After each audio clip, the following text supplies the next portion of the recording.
Olá pessoal, Leonardo Lima aqui. Vamos dar continuidade então a essa semana 6, parte 2. Né?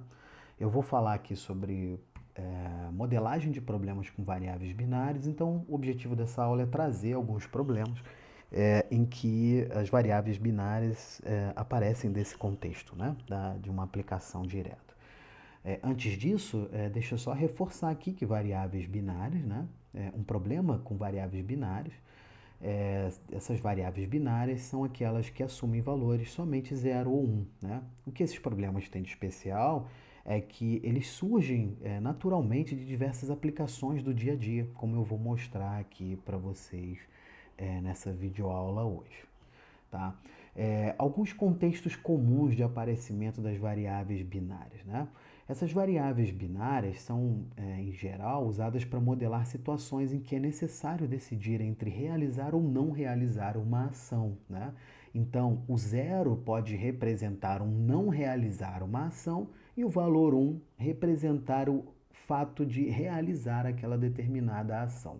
Certo? Então, algumas situações que a gente inclusive já viu nas atividades anteriores são situações do tipo abrir ou não abrir um centro de distribuição. Então, eu vou ter ali associado uma variável que vai indicar essa ação de abrir ou não abrir esse centro de distribuição numa determinada cidade. Né? Então, essa variável vai assumir um valor 1 caso eu decida abrir esse centro de distribuição nesta cidade e vai assumir valor 0 caso eu decida não abrir esse centro de distribuição. Então essa é uma possibilidade. A possibilidade de fazer um investimento ou não fazer um certo investimento, né? Então teria também aí nesse contexto uma variável de decisão que assume um valor 0 ou 1. Né? Adicionar ou não adicionar um ativo na carteira de investimentos. Então imagina um problema onde eu tenho um conjunto de ativos, por exemplo, os ativos da Bolsa de Valores, né, da Bovespa, e eu queira montar uma carteira de investimentos e a cada ativo que eu tenho na Bolsa, eu tenho que decidir se eu coloco ou não aquele ativo na minha carteira. Né? Então, selecionar ou não um determinado ativo significa que eu tenho uma variável de decisão no meu modelo matemático que assume valor 0 ou 1. 0 se eu não adicionar aquele ativo na minha carteira e 1 se eu resolver adicionar aquele ativo na minha carteira de investimentos. Uma outra aplicação que surge é montar ou não montar uma nova fábrica. Nós vimos isso, né? Também em alguns exemplos que nós desenvolvemos aqui durante a disciplina, ok? Então essas são algumas situações, existem diversas outras, mas eu gostaria de trazer aqui essas quatro aplicações, né? Muito bem, vamos partir então para o nosso primeiro exemplo. Eu tenho aqui um exemplo de um problema e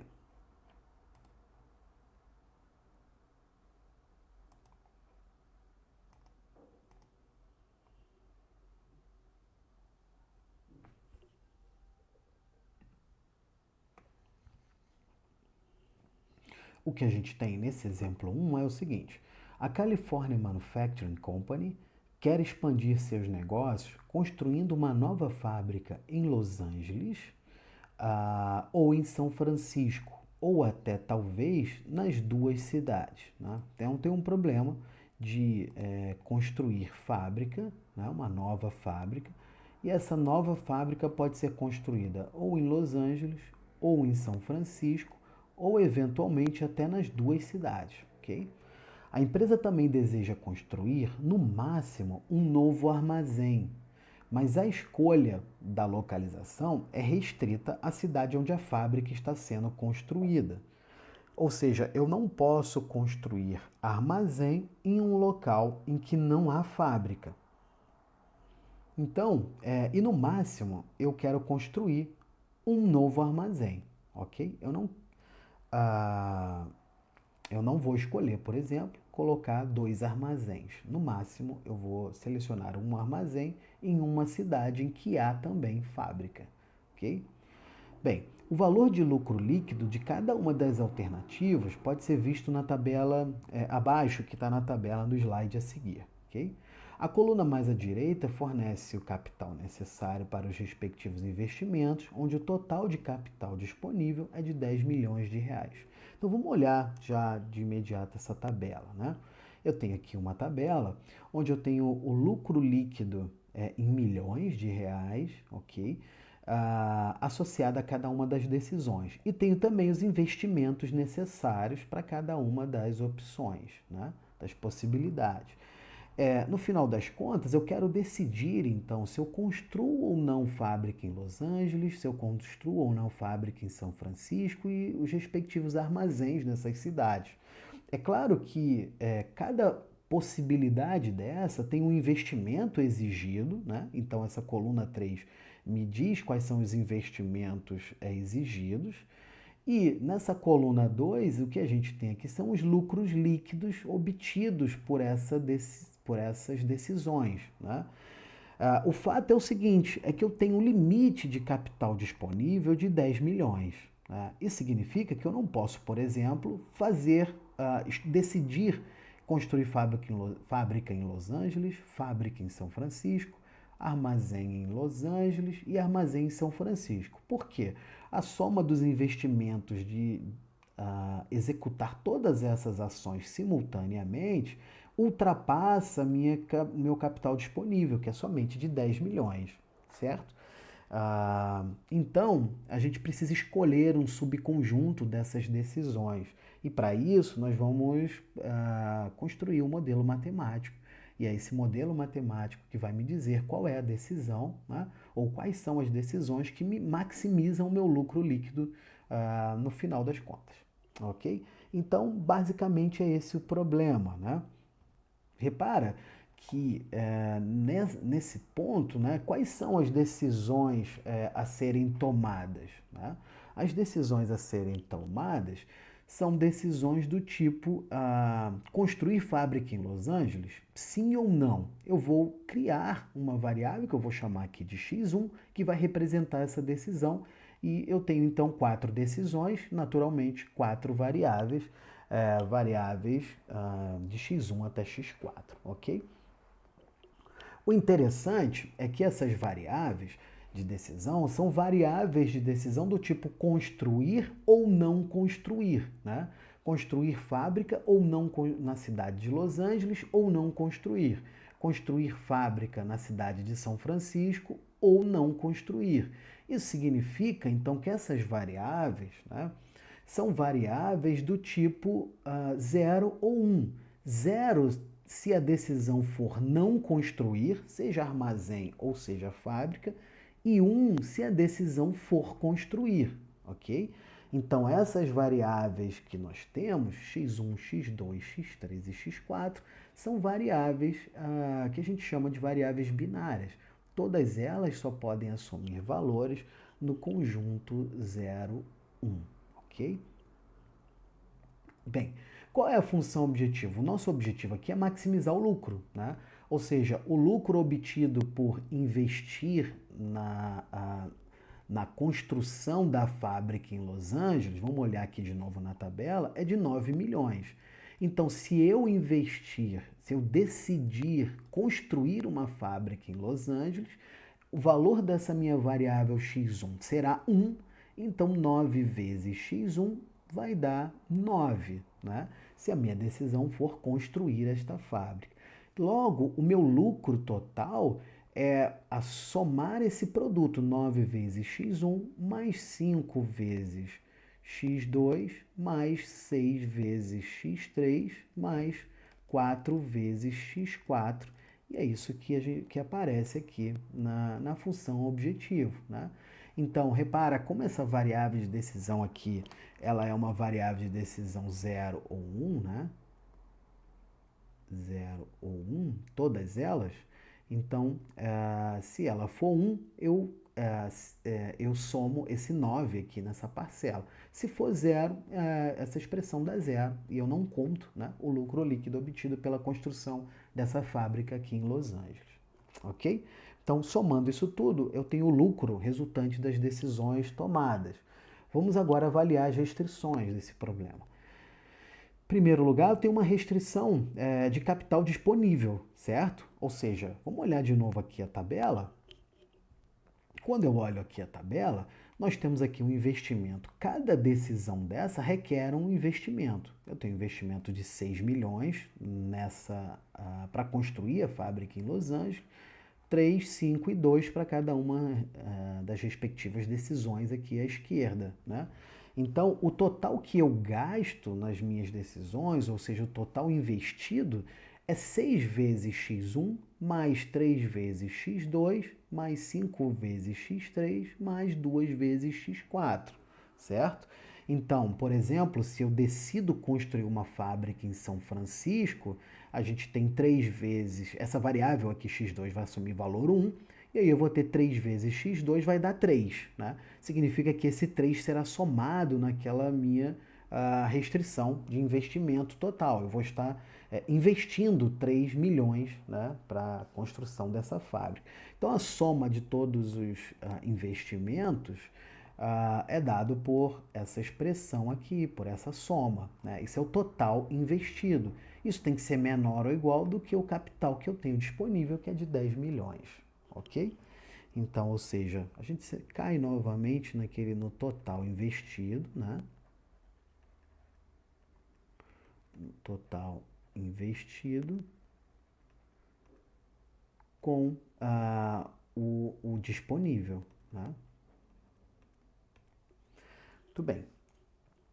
Agora, é interessante, né? A gente precisa considerar aqui no enunciado, vamos voltar aqui, o enunciado diz o seguinte: no máximo, um novo armazém deverá ser construído. Ou seja, no máximo, pode ser que eu não tenha nenhum armazém construído, ou no máximo um, ok?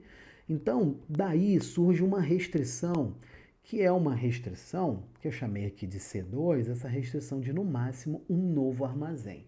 As variáveis que indicam os armazéns são as variáveis x3 e x4.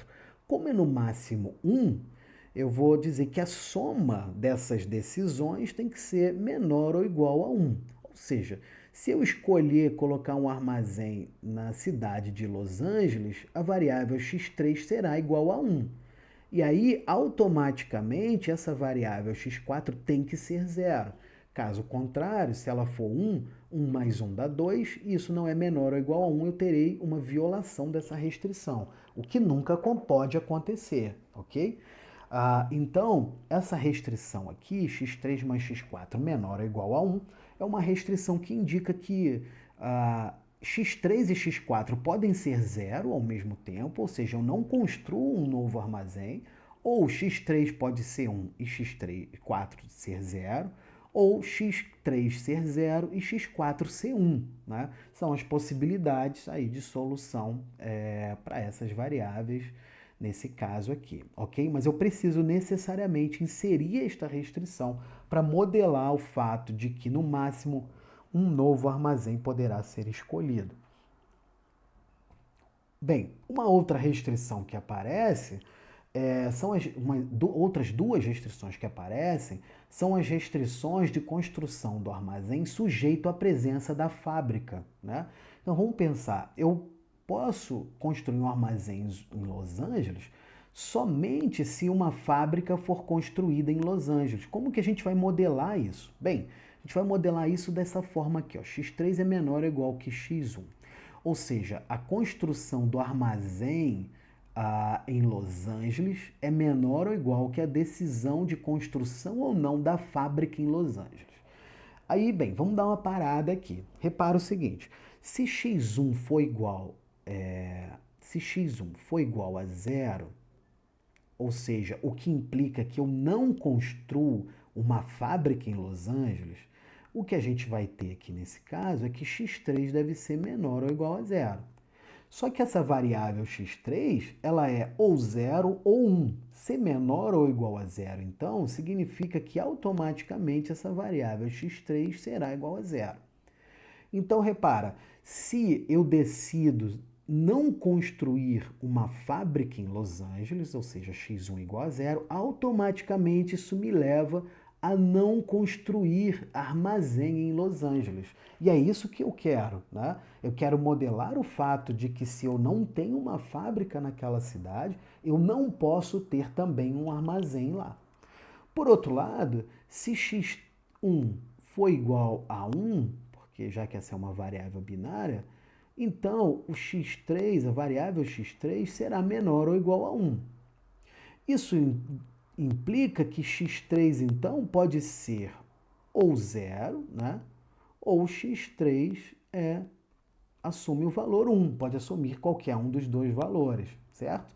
Ou seja, se eu tiver uma fábrica em Los Angeles, eu posso ou não ter um armazém associado em Los Angeles, ok? Então, é isso que eu quero.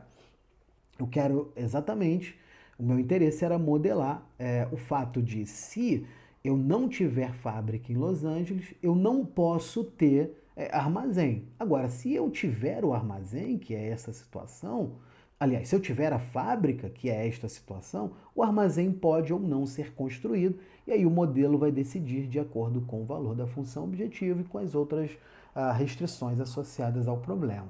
O mesmo acontece com esta decisão de construir ou não armazém em São Francisco, né? Eu só posso construir um armazém em São Francisco se eu tiver uma fábrica também construída lá em São Francisco, né?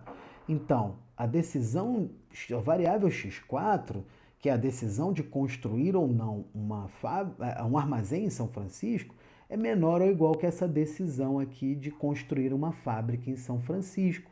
Novamente, a gente vai ver o seguinte, se x2 for igual a 0, ou seja, se eu não construo essa fábrica em São Francisco, automaticamente a minha variável x4 é menor ou igual a 0, o que implica que x4 é igual a 0, então a gente não constrói esse armazém em São Francisco.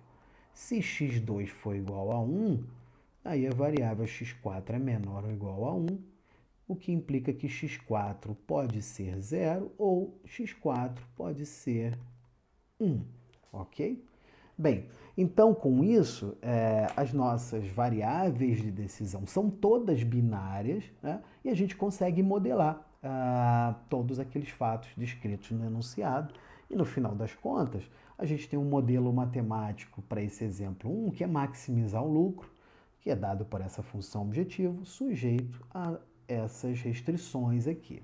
Repara que aqui o que eu fiz foi só, em geral, a gente coloca todas as variáveis, né, as funções que envolvem as variáveis do lado esquerdo da desigualdade e do lado direito da desigualdade a gente deixa somente o termo independente, ok? Então, o que eu fiz, olhando aqui, né, no slide anterior, essa decisão x3 menor ou igual a x1 foi jogar o x1 para o lado de cá com sinal negativo, ok? Então, com isso, a gente chegou nessa restrição, fiz a mesma coisa para a restrição seguinte, e daí, bem, x1, x2, x3 e x4 são variáveis que assumem somente os valores que estão nesse conjunto 0 e 1, nesse conjunto discreto aqui, ok? Bem, esse foi um primeiro exemplo, deixa eu trazer um outro exemplo aqui. Uma empresa tem um capital disponível e considera 5 projetos a serem executados nos próximos 3 anos. Se um projeto é escolhido, ele requer um investimento a cada ano e resulta em um rendimento anual após o período de 3 anos. Eu tenho um capital disponível limitado, né? E os dados são indicados na tabela que eu vou mostrar para vocês abaixo. Então, formule o problema de selecionar projetos que maximizem o rendimento total, ok? Então, vamos lá ver a tabela aqui e veja o seguinte. Aqui a gente tem os parâmetros, né, desse problema, ou seja, os dados de entrada desse problema. Para o projeto 1, nos anos 1, 2 e 3, o projeto 1 requer os investimentos de 7, 6 e 14 unidades monetárias, ok? O retorno após esses 3 anos, né, o retorno anual após os 3 anos, será de 30 unidades monetárias. Então, cada projeto tem um nível de investimento requerido nos 3 primeiros anos, né? E depois tem um lucro, não um lucro, mas um retorno anual esperado aí após 3 anos, ok? Para cada ano, eu tenho uma restrição de capital disponível. Eu não tenho capital infinito para investir nesses projetos ao longo desses 3 anos. Eu tenho uma restrição de capital aqui disponível para cada ano, ok? Mas, repara o seguinte, uma vez que eu escolho, por exemplo, o projeto 3, eu sou obrigado a investir nesse projeto ao longo dos 3 anos, ok? Então não é uma opção. Se eu escolher o projeto 3, eu invisto nesse projeto 3 ao longo desses 3 anos. Então não posso escolher o projeto 3 no ano 1 e no ano 2 escolher o projeto 2. Não. Eu estou escolhendo esse projeto 3, então eu me comprometo a fazer esse investimento ao longo desses 3 anos, ok? E vou ter no final desses 3 anos um retorno anual aqui de 80 unidades monetárias, ok? Então, de novo, a gente está num problema onde as variáveis de decisão representam a possibilidade de investir ou não investir nos projetos. Então, a variável x1 é uma variável que vai representar o fato de eu investir ou não no projeto 1. A variável x2, x3, x4 e x5 são semelhantes. A variável x5 representa a possibilidade de investir ou não investir no projeto 5, ok? Então, cada uma dessas variáveis, para escrever isso de uma forma mais simples, a gente escreve dessa forma, né? xj é igual a 1 se o projeto J for selecionado, né? Para o investimento. E xj é igual a 0 se o projeto J não for selecionado, e nesse caso aqui o J é o índice para representar os projetos de 1 a 5. Bem, qual é o meu objetivo aqui? O meu objetivo é maximizar o retorno anual, né? Então, eu tenho uma função objetivo que é maximizar esse retorno, que é 30 vezes x1 mais 40x2, né? Já que esse é o retorno obtido pelo projeto 1, mais o retorno obtido pelo projeto 2, mais o retorno obtido pelos projetos 3, 4 e 5, ok? Então, eu tenho uma função objetivo que é maximizar a soma dos retornos individuais de cada um dos projetos. Isso deve estar sujeito à minha restrição de capital disponível, né? Em cada um dos anos. Então, se eu escolher investir no projeto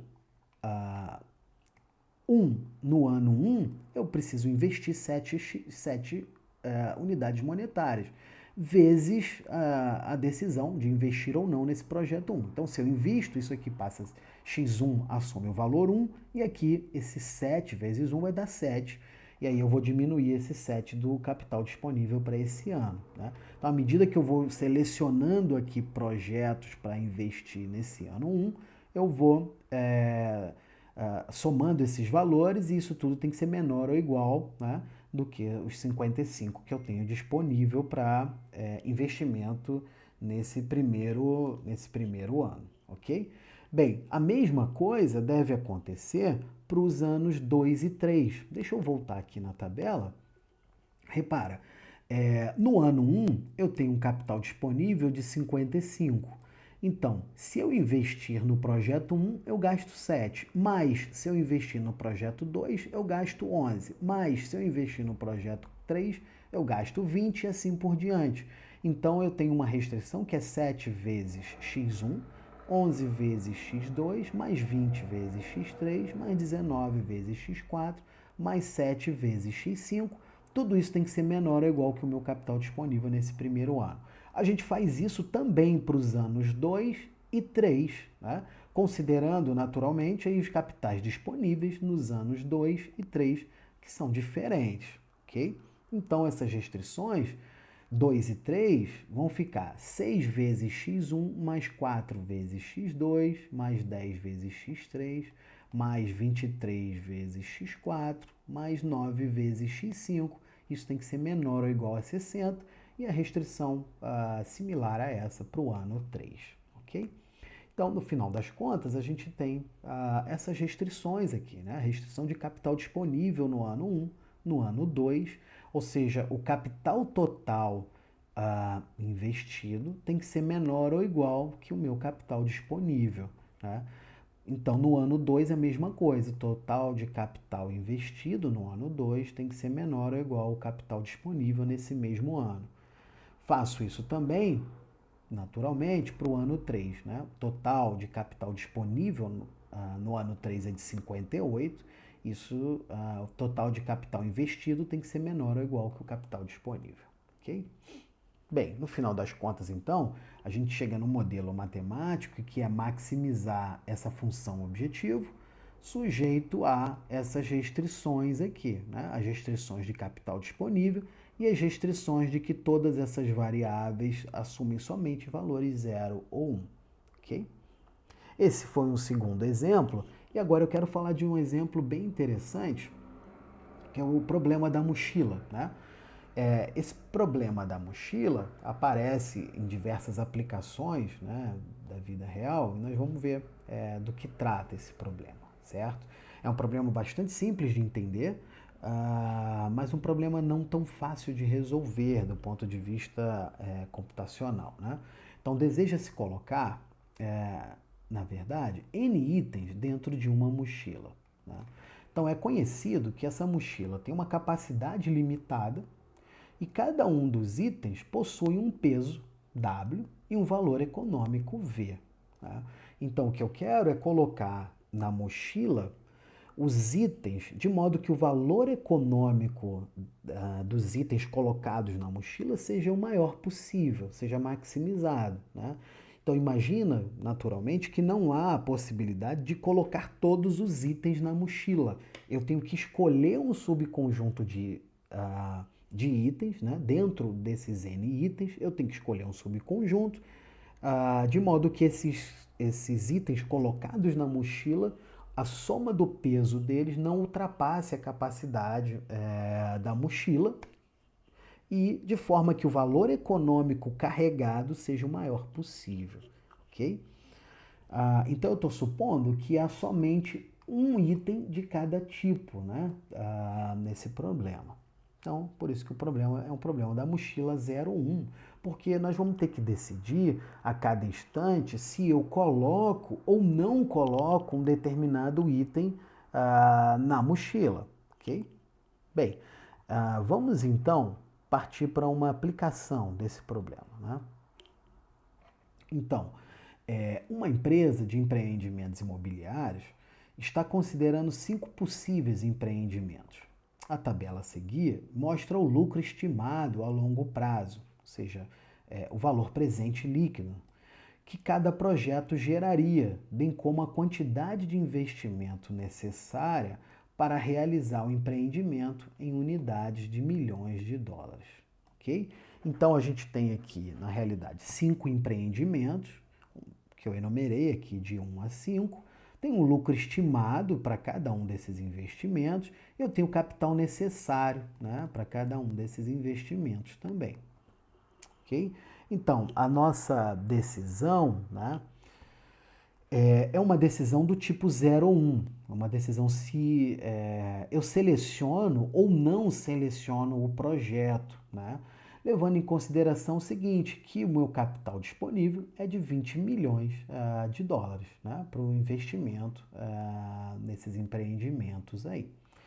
Então, eu quero, na verdade, selecionar a combinação de empreendimentos que maximize o lucro total estimado aí a longo prazo, né? Obedecendo naturalmente a restrição de 20 milhões de dólares, que é o capital disponível, ok?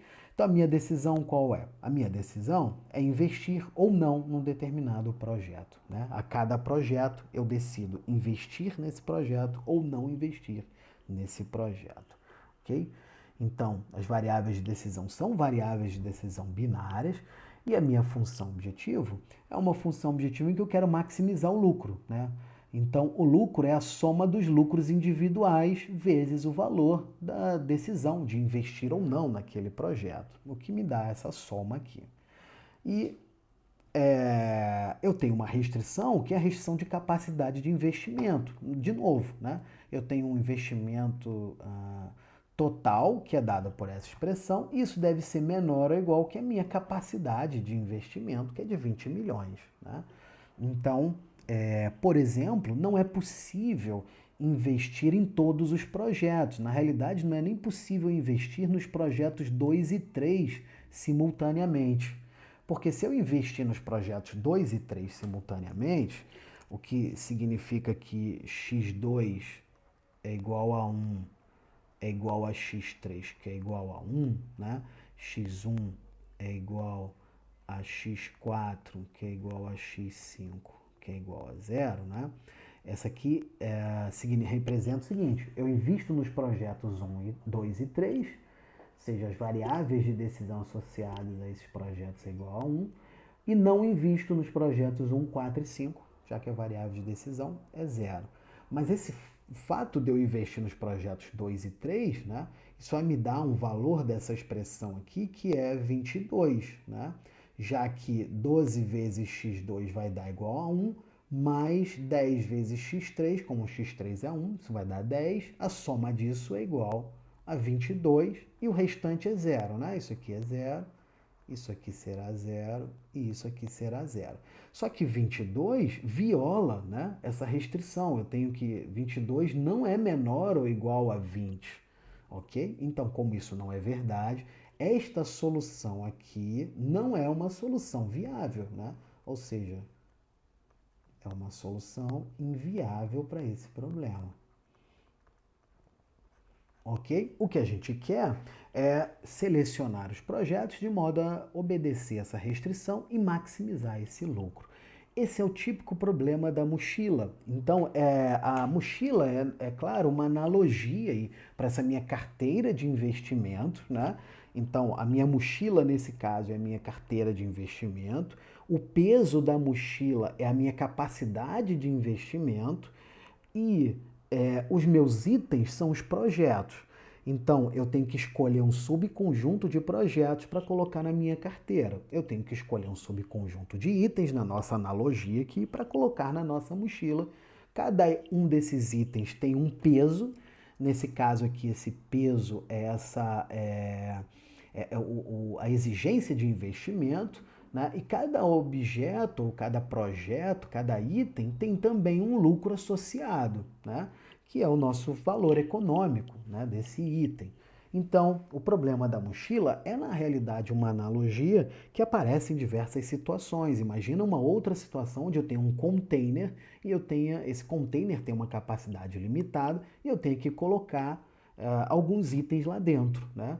Então, essa restrição pode ser de peso, pode ser de volume, né? Então, diversas situações do dia a dia, esse problema da mochila pode ser, pode aparecer, né? Então, em geral, no problema da mochila, a gente tem uma única restrição, que é essa restrição aqui de capacidade, né? De investimento, nesse caso, é o peso total, né? A somatória dos pesos tem que ser sempre menor ou igual que a capacidade total dessa mochila, ok? Então, no final das contas, nosso modelo matemático para esse problema fica dessa forma aqui, né? Maximizar essa função objetivo, sujeita a esse conjunto de restrições, e aqui, deixa eu ajustar, na realidade, isso aqui não é um intervalo 0, 1, mas aqui é o conjunto, né? Com os elementos 0 e 1. Então, isso aqui é uma chave, tá? 0 ou 1, para todos os projetos de 1 a 5, ok? Uma questão, uma generalização desse problema é o problema da mochila múltipla, ou seja, ao invés de ter uma única mochila, eu posso ter M mochilas. E eu quero colocar os itens dentro dessas mochilas, né? Um subconjunto desses itens dentro dessas mochilas. Cada mochila tem uma capacidade BI, né? Essas capacidades podem ser diferentes ou iguais, e cada um desses objetos, né, desses itens, tem um peso associado. Né? E o peso não muda dependendo da mochila que ele vai. Aquele um determinado item tem um peso, né, que é o peso WJ. Não depende da mochila que ele vai, ok? Então, muito bem, eu tenho aqui um conjunto de mochilas, um conjunto de itens que devem ser alocados a essas mochilas ou não, né, de forma que a soma dos valores econômicos tem que ser o maior possível, certo? Então, nesse caso, a gente tem variáveis de decisão do tipo x e j, onde essa variável é igual a 1 se um determinado item i for colocado numa determinada mochila j, e 0 se esse item i não for colocado na mochila j, ok? Então, por exemplo, a variável x, opa,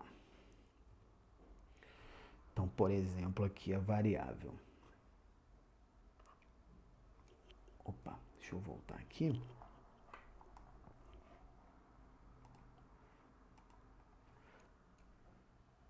Deixa eu apagar esse.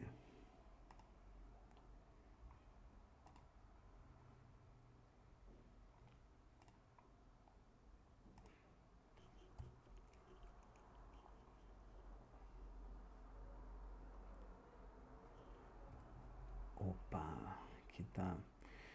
Vamos lá de novo. Então, se a variável é, por exemplo, x23 é igual a 1, isso significa que o item 2 foi colocado, né, ou será colocado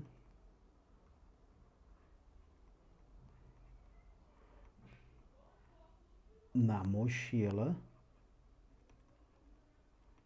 3, ok? E assim por diante, né? Então, veja, a gente tem aí um conjunto de variáveis de decisão, e aqui com um índice duplo, né? O primeiro índice diz respeito ao item e o segundo índice diz respeito à mochila, onde esse item foi alocado ou não, né? E depois a gente tem uma função objetivo, então, que eu quero levar, né, o valor dos itens carregados, eu quero que seja o maior possível, ok? As restrições são restrições de capacidade. Para cada mochila eu vou ter uma restrição de capacidade daquela mochila.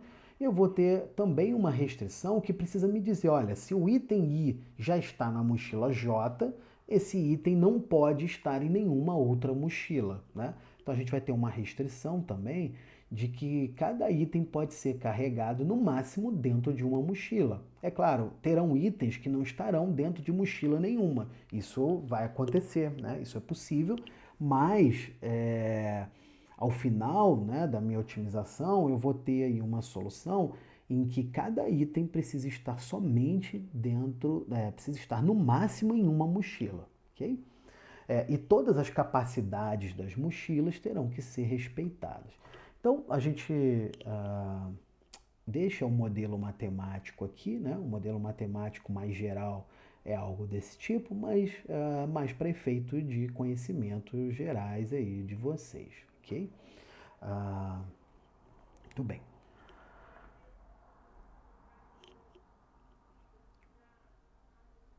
Bem, uma outra possibilidade, né, passado esse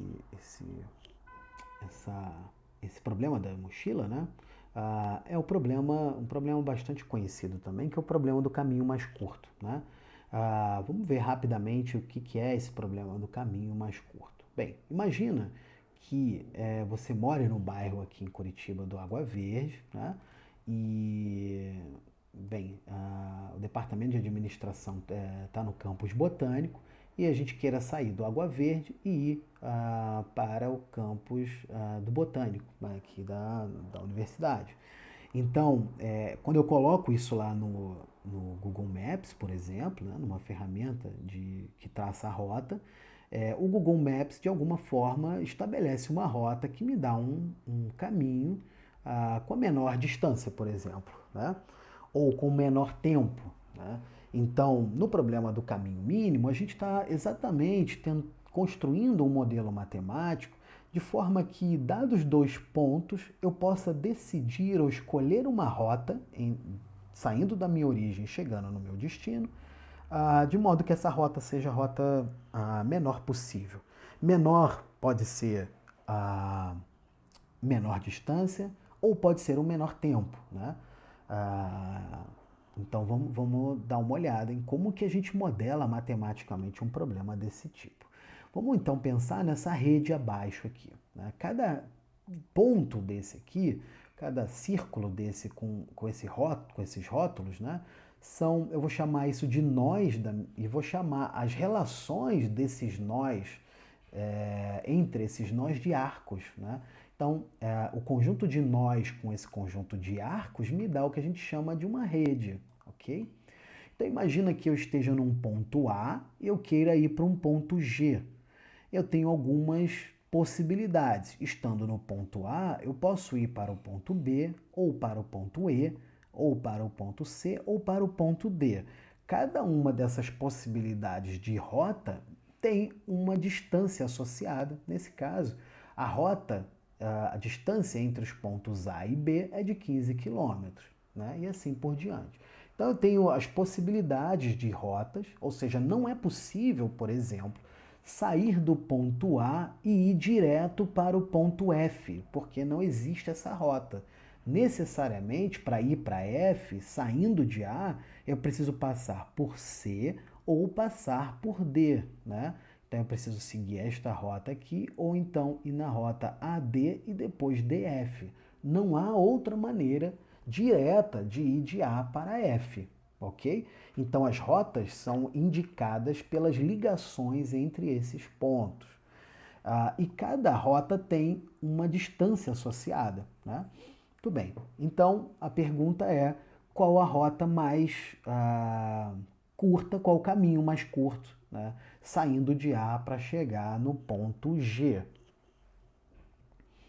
Bem, repara uma coisa que é interessante, que para nós o custo, ou seja, esse parâmetro do problema, eu representei aqui por CIJ, né? Cada arco está representado por esse IJ e o custo associado a cada arco é um CIJ, tá bom? Nesse caso, o custo é a distância entre as localidades, né? Bem, o nosso objetivo, como eu já mencionei, é encontrar o caminho mais curto do nó origem para o nó destino dessa rede, né? E o custo do caminho é a soma dos custos dos arcos do caminho escolhido, né? Muito bem. Então, se eu escolho, por exemplo, aqui o caminho AC, CF e FG, a gente vai ter aqui um caminho, o comprimento desse caminho, ele é 25 mais 20, que dá 45, mais 28 e vai dar essa soma aí 73, né? Ou seja, eu percorro 73 quilômetros. A pergunta é, esse é o caminho mais curto, né? Ou essa é a rota mais curta entre os pontos A e G? Então, para não precisar chutar, né? É claro que esse é um exemplo pequeno, eu tenho poucos nós e poucos arcos, a gente poderia tentar todas as possibilidades aqui e achar a rota mais barata. Mas voltando naquela nossa aplicação lá em que eu quero sair do bairro Água Verde e chegar no campus botânico, as possibilidades são tantas que eu não conseguiria enumerar isso na mão, né? Então, o que a gente vai fazer é construir um modelo matemático, e esse modelo matemático, então, vai decidir sobre essa rota, né, mais barata entre um nó origem e um nó destino, ok? Bem, o interessante é que isso recai exatamente num problema de programação matemática, onde as variáveis são binárias. Ou seja, a cada arco associado, por exemplo, ao arco AB aqui, eu vou associar uma variável de decisão que eu vou chamar de variável XAB. E essa variável de decisão XAB, ela será igual a 1 se esse arco for escolhido e 0 se este arco não for escolhido, né? Ou seja, se eu seguir a rota XC, como eu tinha mencionado anteriormente, XC, CF e FG, eu estou selecionando somente as rotas AC, CF e FG, o que significa que todas as outras rotas terão valor igual, associado, né, às suas variáveis de decisão igual a zero. Então, para essa rota aqui escolhida, eu tenho x AC igual a 1, XCF também igual a 1 e XFG igual a 1. Todas as outras rotas terão valor zero. Então, em particular, XAB vai ter valor zero, XBE vai ter valor zero e assim por diante. Tá? Então, dependendo da rota que eu escolha, todos os arcos naquela rota terão valor associado 1. Os arcos fora daquela rota, fora do caminho, terão valor associado 0. Ok? Como o meu objetivo é minimizar a distância total percorrida, já que eu estou num problema de caminho mínimo, né, eu tenho que a soma das distâncias percorridas tem que ser a menor possível. Né? Então, se eu escolher a rota AB, eu ando 15 quilômetros. Então, aqui eu tenho o quanto que eu ando ao escolher a rota AB. Né? Então eu tenho que somar, né, todos os custos, todas as distâncias com o produto das possibilidades de percorrer ou não aquela rota, aquele caminho. Né? Tudo bem. Então, no final das contas, a gente quer minimizar essa soma das distâncias. Bem, e quais são as restrições desse problema? Bem, as restrições é o seguinte, vamos começar pelo nó A aqui. Quando eu olho para o nó A, ao sair dele, eu tenho algumas possibilidades. Eu posso percorrer ou o arco AB, ou percorrer o arco AE, ou percorrer o arco AC, ou percorrer o arco AD, ok? Mas, repara, se eu ando no arco AB, o arco AE não pode ser escolhido, nem o AC e nem o AD. Somente um desses 4 arcos aqui pode ser escolhido. Eu não posso andar ao mesmo tempo na rua AB e na rua AE. Né? Então, se eu ando na rua AB, é porque esse arco AE, o arco AC e o arco AD serão desativados, não serão escolhidos. Ou seja, a hora que eu somo as variáveis de decisão associadas a este arco, somente um deles deve ser escolhido. Então, isso é representado por essa restrição, que diz ou eu escolho andar no arco AB, ou eu escolho andar no arco AE, ou no arco AC, ou no arco AD. Então, isso tudo tem que ser igual a 1, ou seja, somente um deles pode ser escolhido. Ou, na verdade, exatamente um deles terá que ser escolhido, ok? Para os nós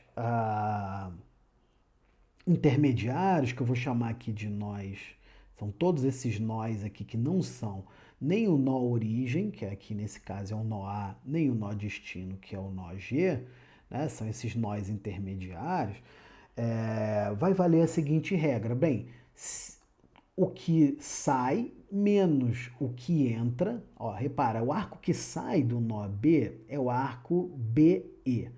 E o arco que entra nesse nó é o arco AB. Então, se o arco BE for escolhido, isso significa que o arco AB teria que ter sido escolhido também, né? Porque eu não posso percorrer a rota BE sem ter chegado ao nó B pela única possibilidade, que é ter vindo do nó A, né? Então, isso significa o seguinte, na realidade a gente tem uma restrição aqui, que vai ser uma restrição dizendo a soma de tudo que sai de um determinado nó. Então, imagine que eu estou num determinado nó aqui, e tem vários arcos saindo desse nó, e várias possibilidades de arcos chegando nesse nó. A soma de tudo que sai menos a soma do que entra tem que ser exatamente igual a 0, ok? Ou seja, quando eu olho para o nó B, o que sai dele? Sai o BE, menos o arco que entra, que é o arco AB. Ou seja, o que sai, que é XBE, menos o que entra, que é XAB, isso tem que ser igual a 0. Vamos gastar um pouco mais de tempo aqui. Isso significa, então, que se XBE tem uma decisão que é exatamente igual a 1, automaticamente por essa restrição, o arco X, o arco AB, né, ou seja, a decisão de percorrer ou não esse arco, ela é selecionada. Né? XAB tem que ser igual a 1, porque o XB é igual a 1. Então, quando eu passo para o lado de lá, fica XAB exatamente igual a 1. Então, isso aqui implica que XAB também é igual a 1. Por outro lado, se XBE é igual a 0, né? Se eu decido não colocar este arco, não passar por este arco aqui, automaticamente o XAB tem que ser igual a 0 também. Né? Substituindo naquela restrição, nessa restrição aqui que a gente acabou de construir, ok? Então é isso, ou seja, se eu escolho algum arco saindo de um determinado nó, eu tenho que ter chegado nesse nó por algum outro arco. E se nenhum arco de saída de um determinado nó é escolhido, nenhum arco de entrada poderá ser escolhido também. Então a gente modela esse fato dizendo que a soma do que sai do nó, soma de todos os arcos, né, tem que ser sempre igual à soma de todos os arcos que entram nesse nó.